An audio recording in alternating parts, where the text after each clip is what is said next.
We are live. This is the Icy Mike Imperfect podcast. And today I'm going to tell you how I was fired from Title Boxing Club. I was fired. I was called into the office and told that I don't work there anymore. I was fired. I haven't been really fired from too many jobs. I think that's the only one I've ever been fired from. I worked at a Title Boxing Club, and I got shit canned from Title Boxing Club. This podcast is brought to you by All In Fitness in Grenada, Mississippi, who, since they are a locally owned business, in lieu of, asking you to give your money to them, asks that you would consider donating to the St. Jude's Children's Hospital. That's what they pay for the sponsorship for the videos, for me to put a link down in the description below. I always make a joke. I always sort of make a joke like, it's a no-brainer, you're a bad person if you don't. It's kind of a joke. I get these weird hate comments, people mad that I asked that you donate to St. Jude's. I was called a bad person and a piece of shit for insisting that people donate to a charity, and they put charity in quotes. Those comments are weird. And I almost think like, well, maybe I'm out of line in saying you're a bad person if you don't donate to St. Jude's. But either one of two things is true. Either you are a bad person if you don't donate to St. Jude's, and you can, or if you don't get that that's kind of a joke, then I don't need you. I guess that's where we're at on that. So how was I fired from Title Boxing Club? Does anyone have any guesses? Yo, guess what? We had a celebrity in the chat early. We had Train with PJ. He said he can't wait to watch. Oh, yeah. If Train with PJ gets in here, that would be cool, because he's a super cool guy. And he kind of... Train with PJ, did you ever work at a Title Boxing Club? I can see you making your way through there at some point in your career. Give me some guesses. Why do you think I was fired? Matt Howell, the owner of All In Fitness in Grenada, Mississippi, the sponsor of this podcast, says it's arguable that they could be a better person if they did donate. Yeah, I would say, yeah. It's kind of tongue-in-cheek what I'm saying. Yeah, I'm wearing my Title Boxing shirt. If you're listening on the Podbean app, this is not super interesting, but as you can see, I'm wearing a Title Boxing shirt, and yes, anyone can buy them, but look, mine says, look at this. What's that say? That says trainer on the back, because I was a trainer. I wore a headset, and I had the shirt that said trainer, and sometimes I wear my baseball cap backwards. And I wore little tie shorts and little tie ankle warmers, because I did the kickboxing classes at Title Boxing Club, and I got fired. So Metroline of Martial Arts' guess is that I was too good, and I made him actually strike. Jesse G's guess is I got fired by using a student for a pepper spray video. Joel Brooks says inappropriate behavior with a punching bag. Kai2921 says because you thought their preset routines are stupid. Lauren Yelland says something interesting. She says, told the boss what you really think of them. Actually, I like them. I like both those people. They were actually really nice to me. They were always good to me. I didn't have any problems with the owners. They didn't have any problems with me. Matt Howe says, this is interesting. He's clever. You were fired for refusing to wear Title gloves. No, I actually did. I got a pair of Title gloves, and I would wear them for the class. I wasn't crazy about them. They weren't the best gloves, but they were okay. Ryan Liu says someone punched you in the face and your beard blocked it, which was illegal. No, blocking with your beard is legal. Colin Delaney says put an overzealous sparring partner down. Nope, there's no sparring at Title. We weren't allowed to spar. No, there's no sparring at Title Boxing Club. If you're not familiar with what Title Boxing Club is, let me kind of sum it up for you. Title Boxing Club is like the canned hunt of boxing gyms. It's like if you went to a nature preserve where they had guides and they gave you the outfit and they gave you the rifle and they put you in a truck and a guy drove you to where the animal was, and they knew the animal was going to be there because they've baited it for weeks, and they set you where you have a good line of sight and you're like 20 yards away with this high power rifle, and they line it up and sight it in and get you set down, and they put you in front of it, the gun, and then you pull the trigger and kill the animal, and then they take a picture of you with this lion and you're this big game hunter. It's that of boxing. You're not a real hunter, but you get to go play at being a hunter, and take pictures and post them on your social media of like you big game hunting. That's what Title Boxing Club is, but for boxing. I actually don't have a problem with cardio boxing or cardio kickboxing. Believe it or not, we have some of those classes at the studio. It's not a big deal. I don't think that there's anything wrong with it as long as people are honest about what it is. But what probably will happen and what always happens, everyone they think they're training to be a fighter when they're not.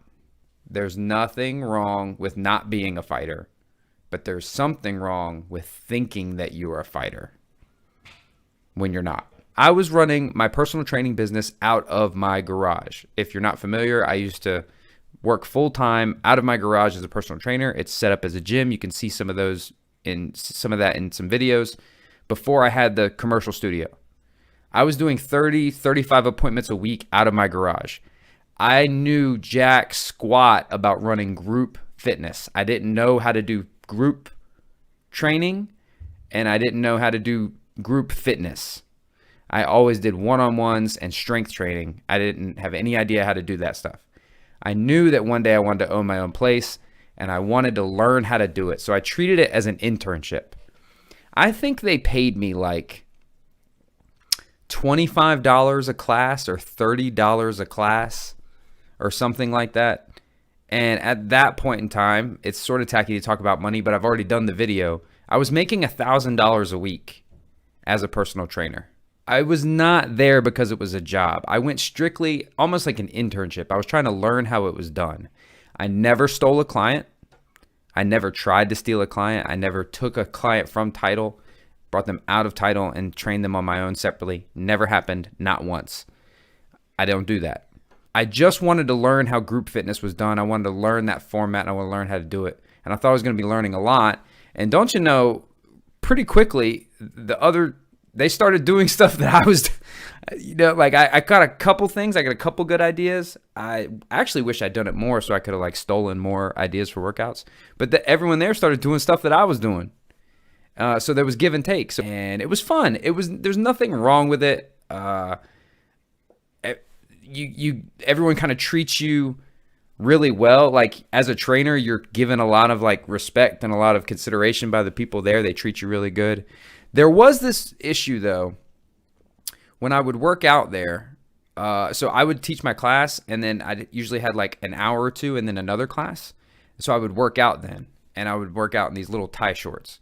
And y'all know that my legs are very aesthetic. And sometimes some of the soccer moms and stuff would post up and sort of like ogle me while I was working out. That was interesting, I understand like that a lot of women are like, "Ooh, I hate that." And I was like, I don't know. I don't understand the problem. But they would make comments, and it was fun. It was a fun environment. I did not wear Valley Tudo shorts. Will Cardenas says, "Rocked your Valley Tudo shorts with an oversized cup." I did not wear Valley Tudo shorts. So anyway, when I got hired there, I went to a couple classes and I said, "Hey, I want to work here." And I kind of explained, and they kind of looked at me funny, like, "Why do you want to work here?" And I think they thought I was there to steal clients, because I said to them, "I run my own business. It's called RKM Training. That's my business. I do that during the week, but I'm not doing much on Fridays or Sundays." So let's talk about how I actually got fired. I told them I ran my own business. They knew that. That was never a question. Well, I knew that I wanted to open my own place, and we started looking at places. And we found a really cool place. A realtor showed us some places, and we signed the lease on the studio. Now, I knew it was going to take like a month or two to build out. So Kristen posted pictures on Facebook of the empty studio. "Hey, we signed a new lease on a new studio, and they called me into the office, and they're like, "So, what's the deal here?" And I was like, "What do you mean?" And they're like, "Yeah, you're like opening a studio." And they're like, "What are you going to do there?" I was like, "What are you talking about?" And they're like, What do you mean? What am I talking about? Like, you're opening a studio. And I was like, yeah. What is it? I was like, it's like this place. It's like what I was doing, but I'm doing it bigger. And like, so what's your plan for here? I was like, well, I was going to keep working here. And they were like, why? And I was like, I don't know. Why not? And they were worried that I was going to steal clients. And rightfully so. It sort of made sense. But they called me back in a couple days later, and then they fired me. They didn't fire me like, you're fired. They said, here's where it gets really funny. They said, we don't think that this is going to work. And I was like, I think it'll work. It's the same thing I've been doing. I'm just going to do it in a better place. I'm going to do that, and I'm going to still do here. I'll work both places. And they're like, I don't know if that's going to work. And the owners were really nice people. It should be, I still am Facebook friends with them. When I see them, our kids go to the same school, I still say, hey. They said, this is not going to work. You can't open your own place that does the same thing this place does and just still work here. I was like, I don't see why not. I'm a moral person. I won't steal any clients. And here's where it gets funny. This stuff is, there's two funny things. I'm not a petty person, but if I was, they said, this is a bad time for fitness. It was the beginning of summer. They said, you're opening a place up at the beginning of summer. And now summer is tough for fitness. Summer at the beach is really tough for fitness. And they said, we don't think it's a good idea. Do you have a plan? Do you have a fallback plan? Do you have capital? And they're business people. They do marketing. They do all kinds of other stuff. You know, they weren't fighters or martial artists or boxers or even gym owners. This was a business venture for them. And they had trainers to actually run the day-to-day. They're like, what is your deal? Like, what's your plan? Like, we're concerned about you. We're concerned. We don't think this is a good idea. The owners told me that they did not think it was a good idea and they did not think it would work. So I said, we'll see. Don't you know I'm Icy Mike. I got this. So I opened up, and then 2 years later, that title closed. I felt so bad for them because they were good people, but I just thought it was ironic that they told me that my business would fail. And they didn't say it would fail. They said they were concerned about it. But they closed last year, the end of last year. That's just, if I was petty, I would take advantage of feeling some kind of way about that situation. But actually, I felt bad for him. But it's kind of ironic. It's funny. It's an interesting turn of events that they told me, hey, you shouldn't go do this because your business will fail. And then that place closed. And my place is, thankfully, still open. The thing is, the title is so big. It was a huge place. It was a big place and lots of overhead. It was glitzy and glammy and like lots of fixtures, and the rent was very high there. And I was a smaller place, and the scale that I'm at is a little easier to maintain through economic hard times. I can get through I do so much personal training. I do more personal training than anybody. Nobody does personal training like me. Personal training like you wouldn't believe. I have unbelievable personal training numbers. Just the numbers are just astronomical. My personal training. I do personal training so bigly. That's the story of how I got fired from Title Boxing Club. I think it's sort of an interesting story. The head trainer from Title Boxing Club now works with me at the studio. It's just funny. And what we do is actually not the same as at Title Boxing Club. We have some classes that are like that, but we don't have the problem with Title Boxing Club is the format. So the rules for Title Boxing Club. Let's talk about like what it's like working at Title Boxing Club. At Title Boxing Club, you have to follow the rules. Like the class has to be X number of rounds, whatever if you have a 30-minute class or 40-minute class or 60-minute class, or now they have, I think, 90-minute classes. Whatever, you have to have a certain number of rounds, and every round has to be like a combination. You just tell them a combination, or you give them a little task to complete on the heavy bag, and then in between every round is active rest. So like they finish the round and it's squats, lunges, burpees, planks, wall sits. You send them to do something during their minute. I didn't like that. I wanted people to work their ass off during the round and take the break, but so I give them easy stuff to do. Matt Howe says, Mike, you know what I do. If a trainer I hire opened a studio that focused on some aspect of my business plan. Yeah, so in hindsight, Matt, also remember, so what Matt is saying is like, it's kind of a no-brainer, dude, you couldn't work that. Also remember, Matt, this was my first thing. This is the first thing I ever did. And keep in mind, I got hired there while running my own personal training business. I was already doing that for 30 hours out of the week. I got hired there to run 3 classes on the weekends. You know, I was like a hired gun. I was never like team title. You know what I mean? So I didn't see the difference. I was just doing it in a bigger place. To me, in hindsight, I see why that was a problem. But they were actually on the fence because we liked each other. We got along really well. Flat Earth says, hey, Mike, please validate my existence by reading my comment. That's an unhealthy way to think, man. That's an unhealthy way to think. Your existence is valid, whether or not I know about it. Matt House says, we should talk about this because it's something I deal with.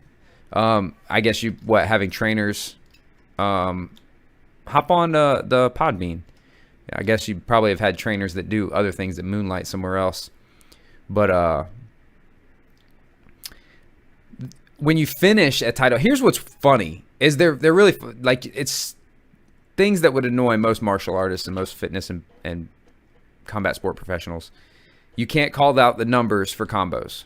You have to call them jab, cross, hook, uppercut. You can't say any numbers.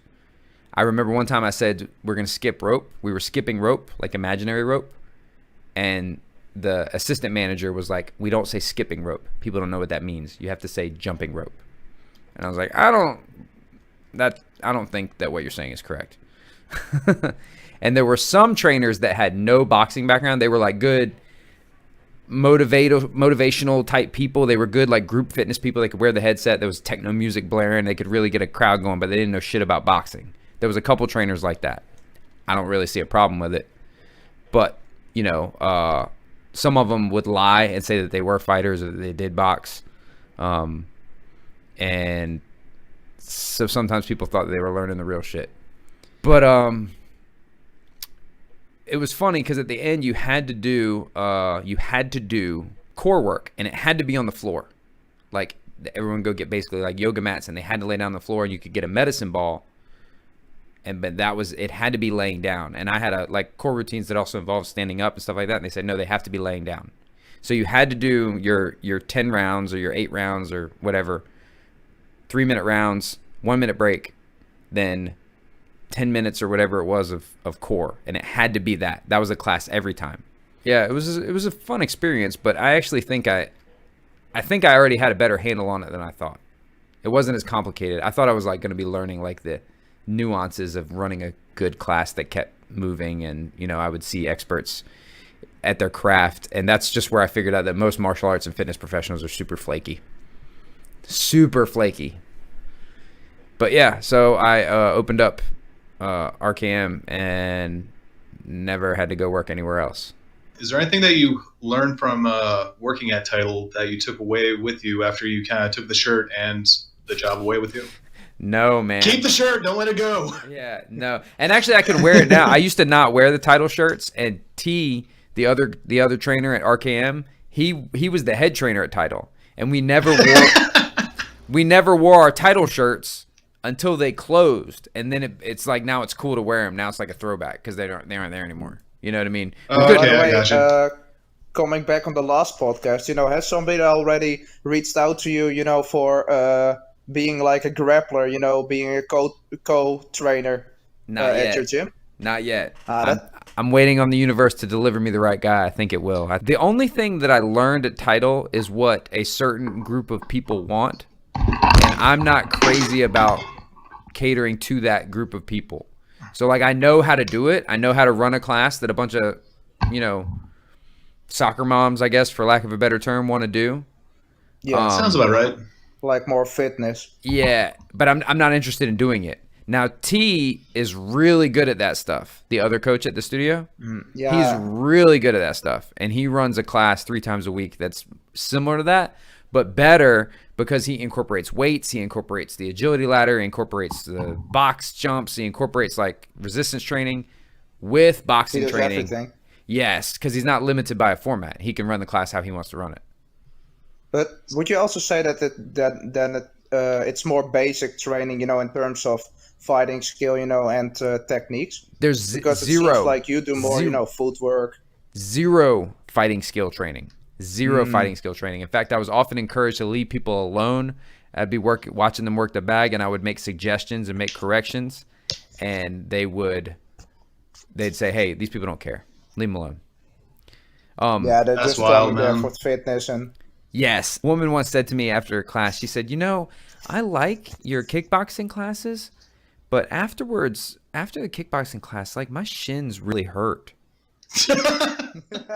And I'm like, No, I'm really? that poor woman. yeah, I was like, yeah. And she said, so what can I do about that? And I was like, quit coming. I don't know. Kick them harder. She says, no, what else should I do? I say, okay, come more. Like either you need to come to more classes or stop coming to classes, and then your shins will stop hurting.